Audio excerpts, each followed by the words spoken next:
하나님께서 모세를 통하여 이스라엘 백성들께 율법을 주신 그 조항들 가운데 적극적으로 하라는 조항과 또 소극적으로 하지 말라고 명한 조항들 합해서 613가지 율법의 조항들이 있습니다.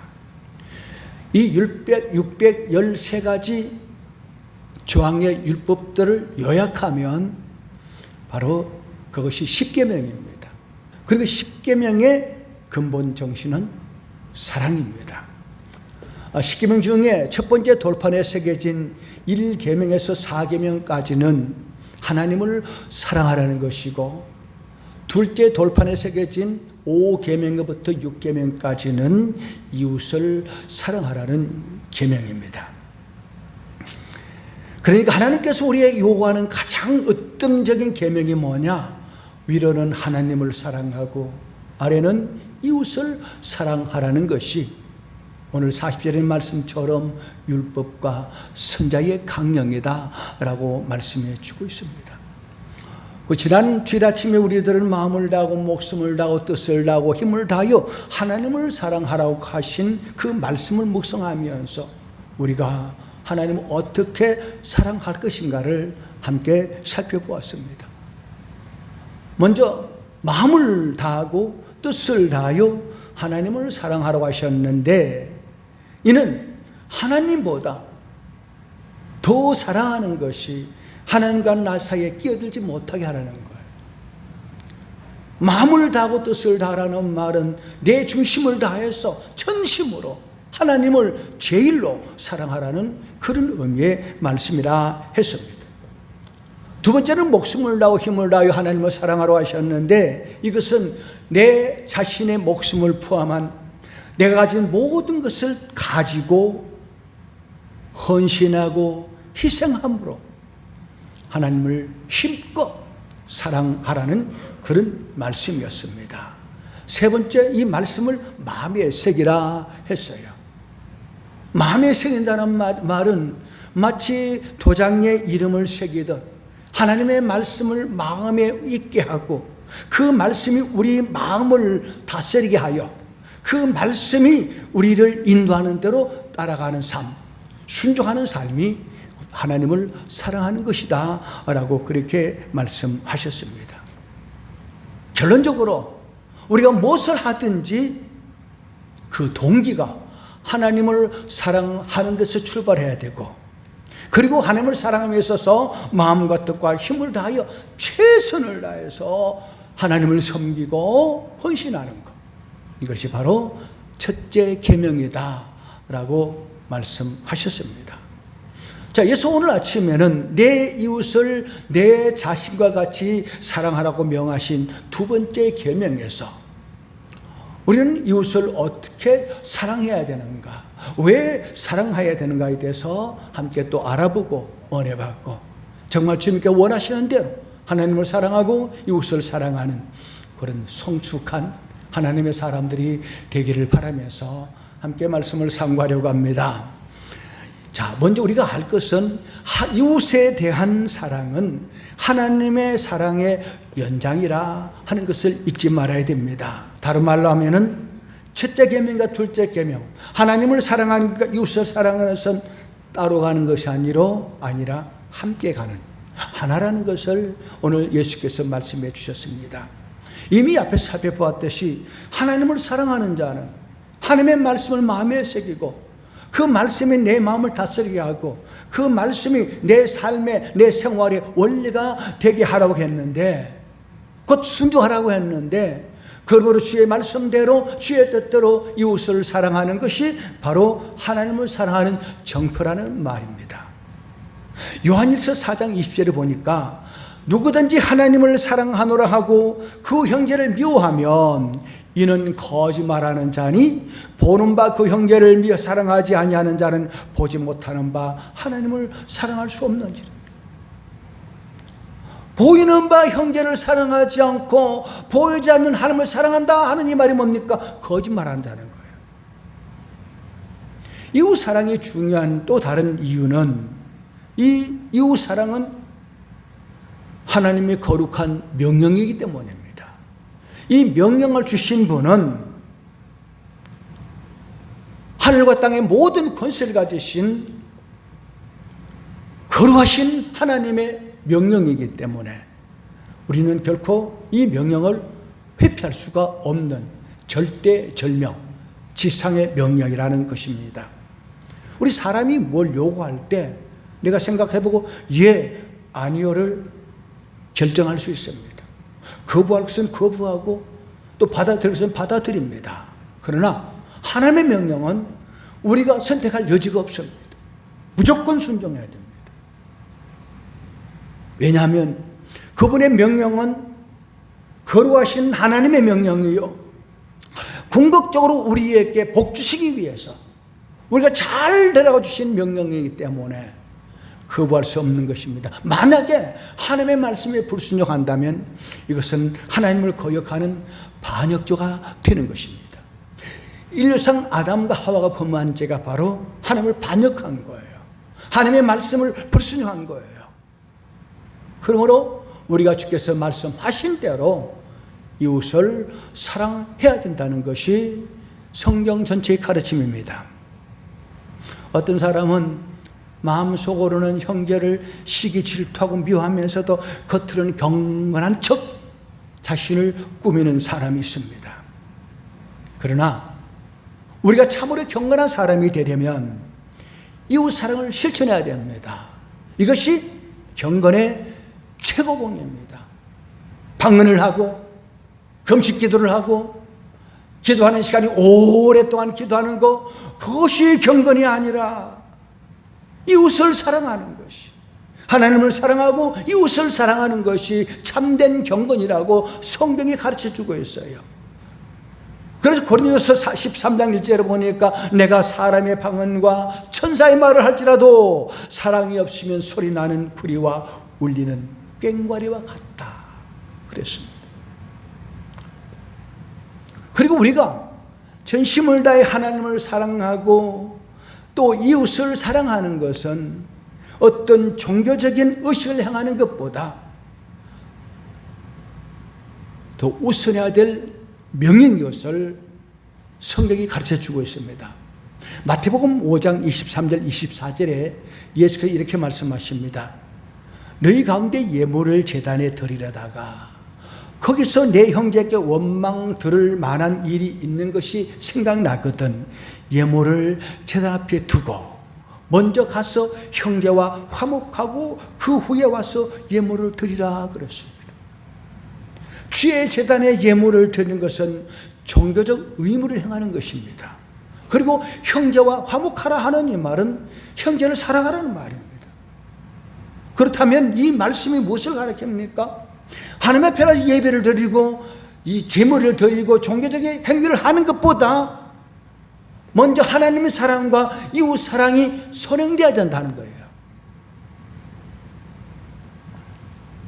여러분, 하나님께서 아벨과 그의 예물은 받으시고 가인과 그의 예물은 받지 않는 이유가 무엇이라고 했죠?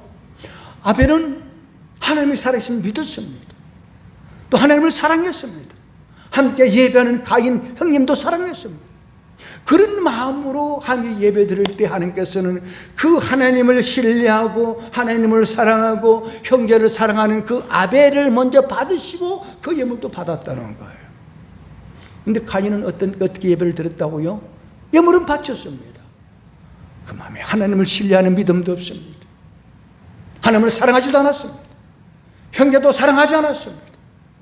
자신이 종교적 행위를 통해서 뭔가 공로를 세우고 보상을 받기 위한 자기 중심의 자기를 위한 제사를 드렸기 때문에 하나님께서 그런 가인과 예물을 거부하셨다라고 성경은 말씀해 주고 있습니다. 유대인들은 참 종교적인 행위를 굉장히 중요하게 합니다.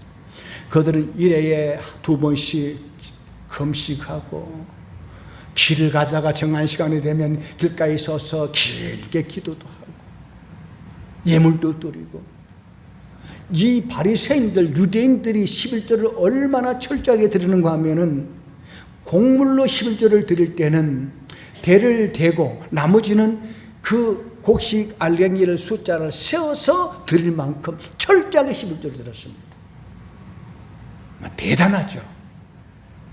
그런 바리새인들을 향하여 주께서 뭐라고 말씀하십니까? 마태복음 23장 23절에 보니까 화 있을진저 외식하는 서기관들과 바리새인들이여, 너희가 박하와 회향과 근채와 11조는 드리되 율법에 더 중한 바 정의와 긍휼과 믿음을 버렸도다.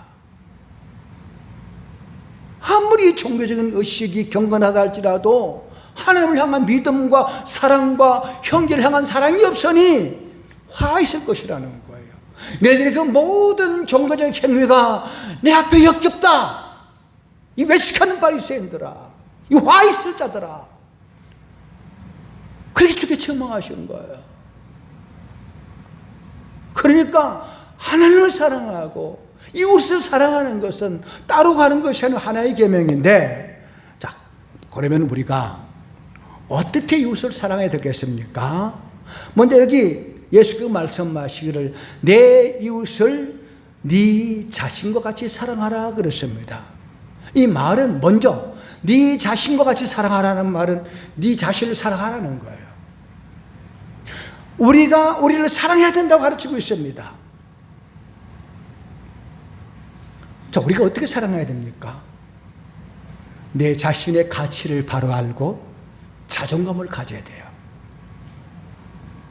여러분, 우리가 분명히 알아야 될 것은 내가 누굽니까?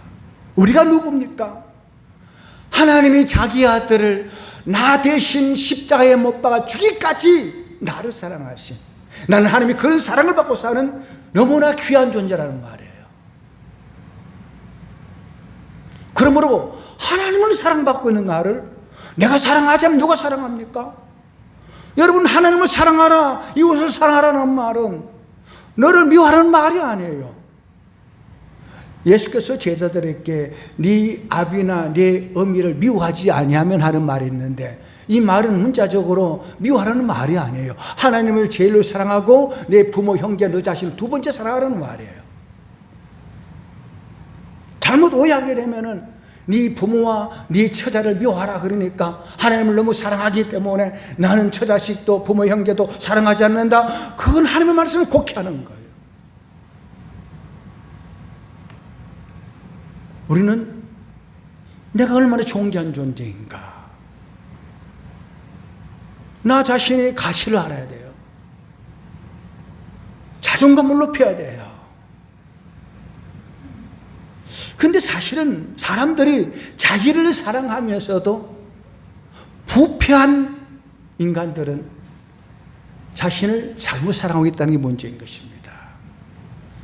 보통 타락한 인간, 부패한 인간들은 자기를 사랑하되 오직 자기 중심으로 사랑합니다. 그러니까 모든 것이 나에게 관심이 모아져야 된다는 거예요. 그리고 이런 사람 항상 자기를 앞세웁니다. 내가, 나를 보라, 내가 어떻게 했는데, 마치 어리석은 부자처럼 내가 여러 해 설물 것을 예비해 놨으니 내 영혼아 이제 마음껏 즐기자 하고 막 자기밖에 모르는 거. 그리고 자기 뜻만 주장합니다. 그게 자기를 사랑하는 방법이래요. 또 다른 사람 인정받기 원합니다. 이런 사람들은 칭찬해주면 좋아하고 즐거워합니다. 즐깁니다.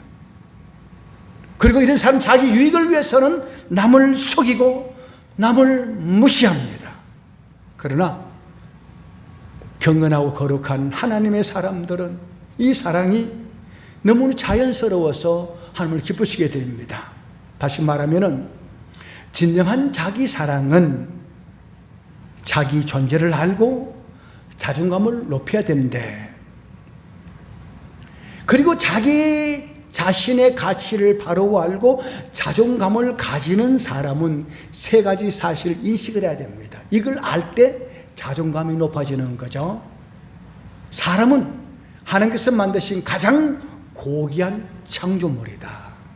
나를 포함한 모든 인간은 하나님의 창조의 최고 작품이다. 위대한 작품입니다. 그리고 하나님은 우리 인간을 너무너무 사랑하신다. 나를 사랑하신다.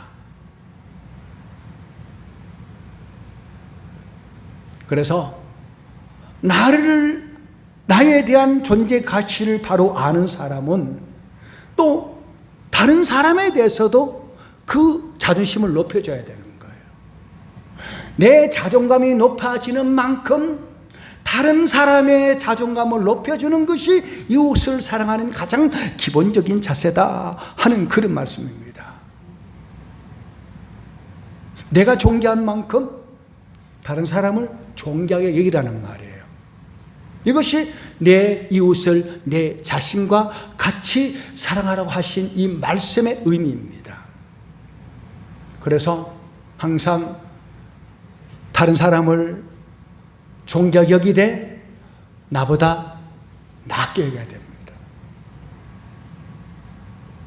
나보다 높여져야 됩니다. 빌립보서 2장 3절에 사도 바울은 이렇게 말합니다. 아무 일에든지 다툼이나 허용으로 하지 말고 오직 겸손한 마음으로 각각 자기보다 남을 낮게 여기라. 내가 존귀한 만큼 남을 존귀하게 여기되 나보다 더 가치 있게 더 높여주라. 이것이 이웃을 향한 바른 사랑의 자세라고 성경은 우리에게 말씀해 주고 있습니다.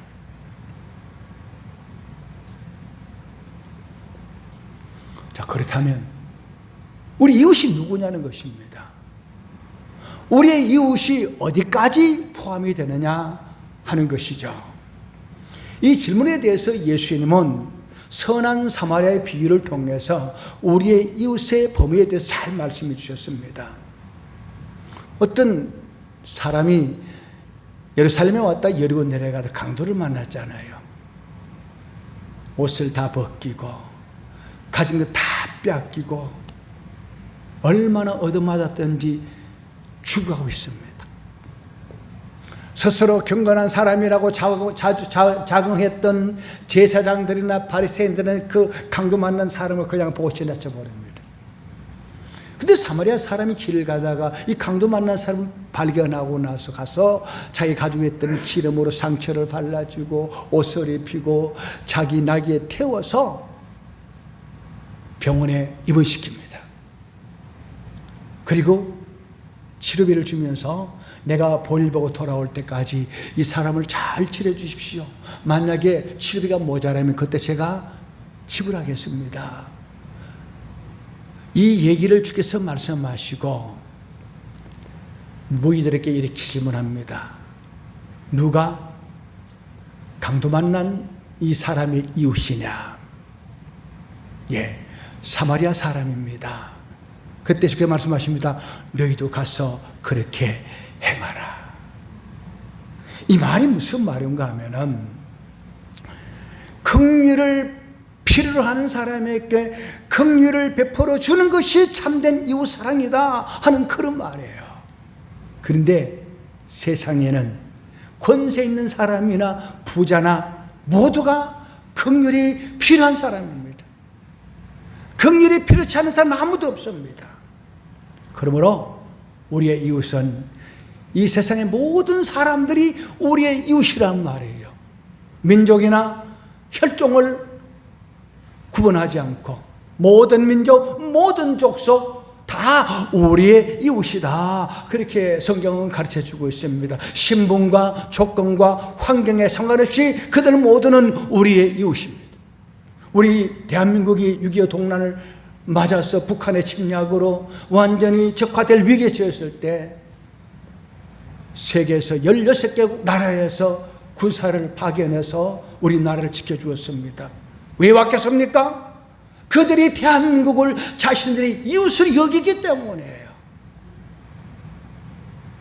그 이웃 사랑을 통해서 우리가 이렇게 대한민국이 경제적으로 대국이 되었단 말이에요. 그절로 저절로 된 것이 아니에요. 어떤 사람은 다른 사람이 전쟁하든가 말든가 왜 간섭하는가 그냥 지켜보지. 이게 무슨 인간입니까? 우리가 도움을 입었으면 가서 도와주는 것이 인지상정이잖아요.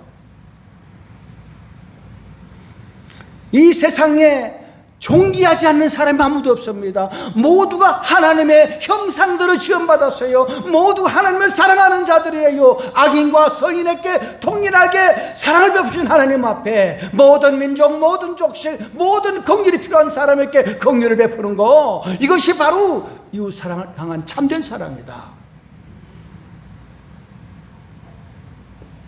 주께서 말씀하십니다. 그리고 이 이웃 사랑은 매우 실제적인 명령입니다. 자, 고린도서 13장 4절 7절의 사도 바울은 이웃 사랑에 대한 실제적인 행동을 다음과 같이 열거하고 있습니다. 사랑은 어떻다고? 사랑은 오래 참고 부족해도 참아주는 거예요. 온유하다, 함부로 성내지 않고 부드러운 마음으로 대해주고, 시기하지 않는 거예요. 자랑하지 않는 거예요. 교만하지 아니하고 무리에 행치 아니하며 자기의 유익을 구하지 아니하고 성내지 아니하며 악한 것을 생각지 아니하며 불의를 기뻐하지 아니하며 진리와 함께 기뻐하고 모든 것을 참으며 모든 것을 믿으며 모든 것을 바라며 모든 것을 참습니다. 그랬어요. 이게 우리가 다른 사람에게 바라는 것이, 기대하는 것입니다.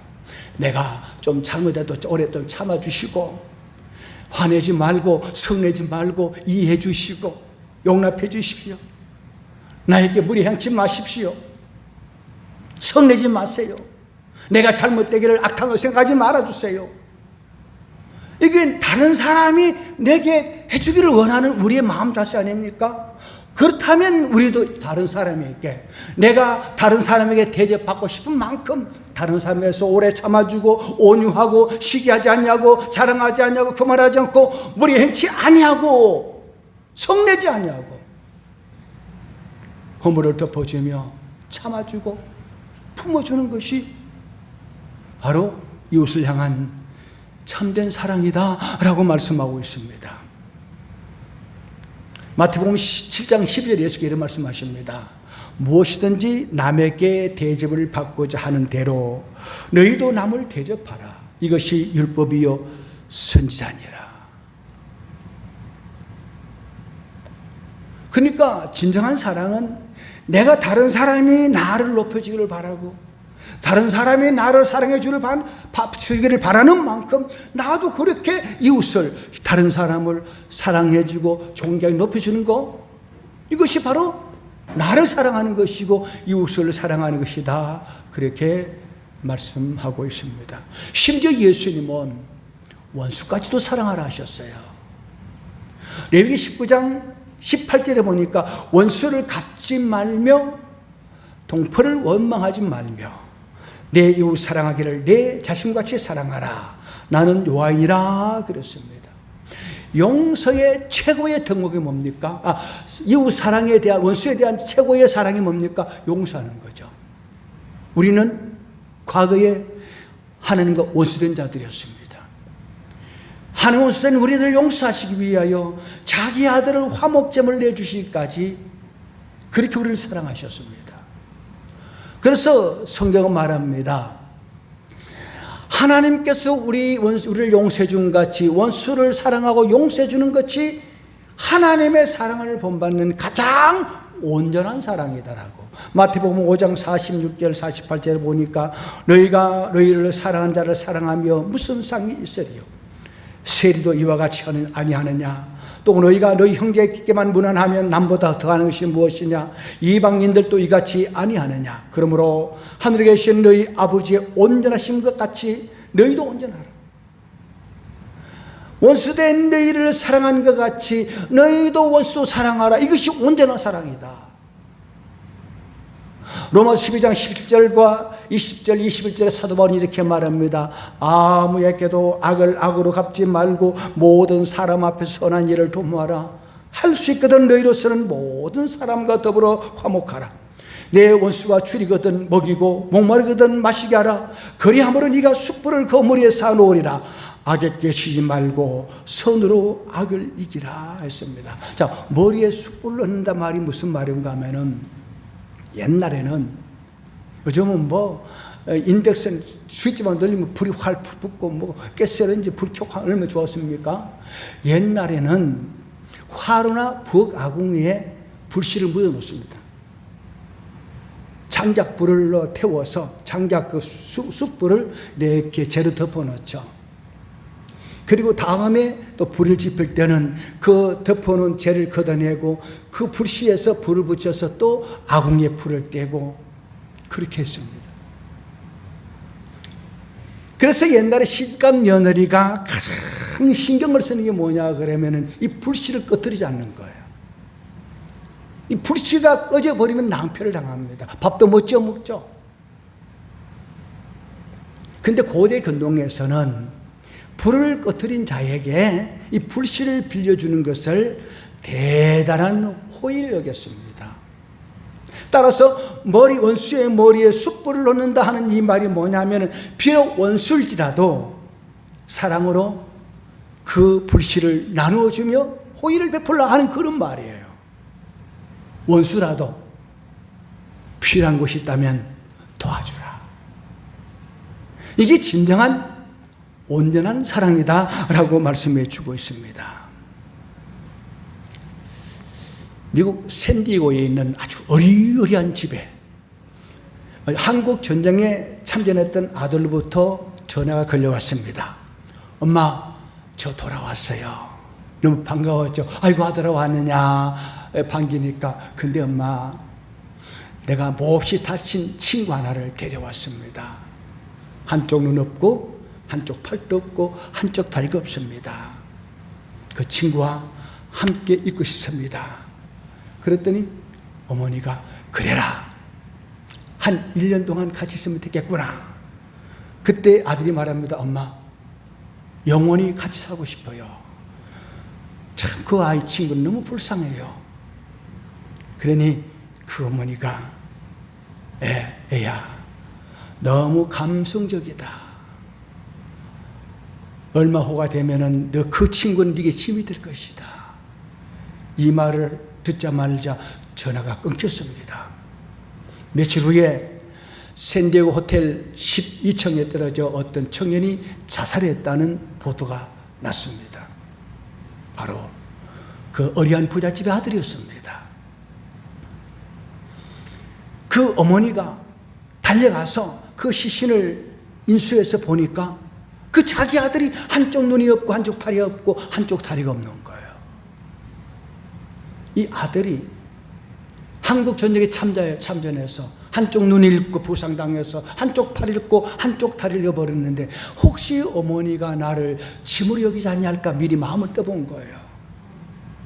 엄마, 나 이런 친구 데려왔는데 나 같이 살고 싶어. 그랬더니 엄마가 너에게 짐이 될 것이라는 말을 듣고 충격을 받은 거예요. 아, 내가 어머니에게 짐이 되겠구나.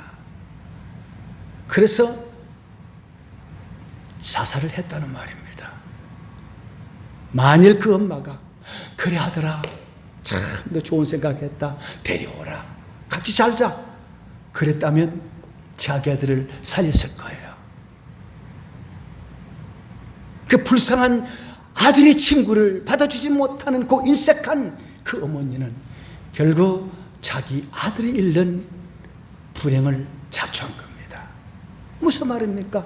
이웃사랑은 바로 나를 위한 사랑이다.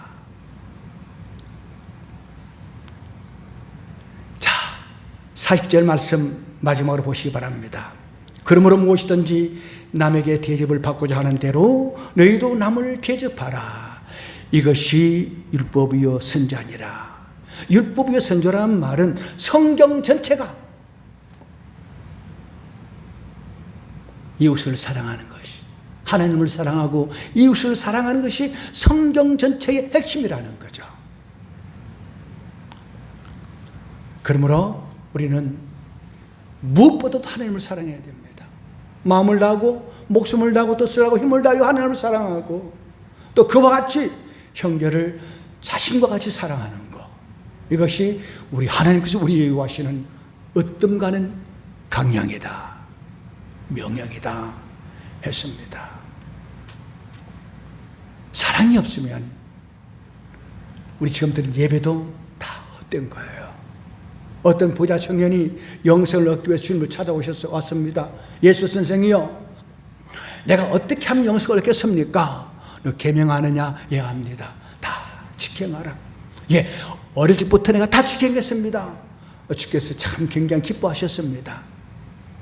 그러나 주께서 말씀하십니다.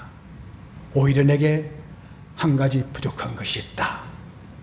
네 재물을 다 팔아서 가난한 자께 나눠주고 그 뒤에 나를 따르라 그랬습니다. 그랬더니 이 청년이 재물이 많은 거로 근심하여 주님을 떠났다 그랬습니다. 이 부자 청년은 어릴 적부터 계명을 다 지켰습니다. 뭐가 부족하다고요? 계명의 기본 정신인 하나님의 사랑과 이웃을 사랑하지 않았단 말이에요. 그러니 다 헛된 거란 말이죠.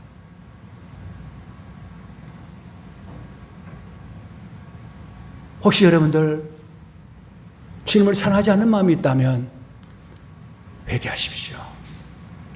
형제에게 원망 들을 만한 일이 있다면, 내 마음속에 누구를 미워하는 마음이 있고 원망하는 마음이 있다면 회개하고 화해하세요.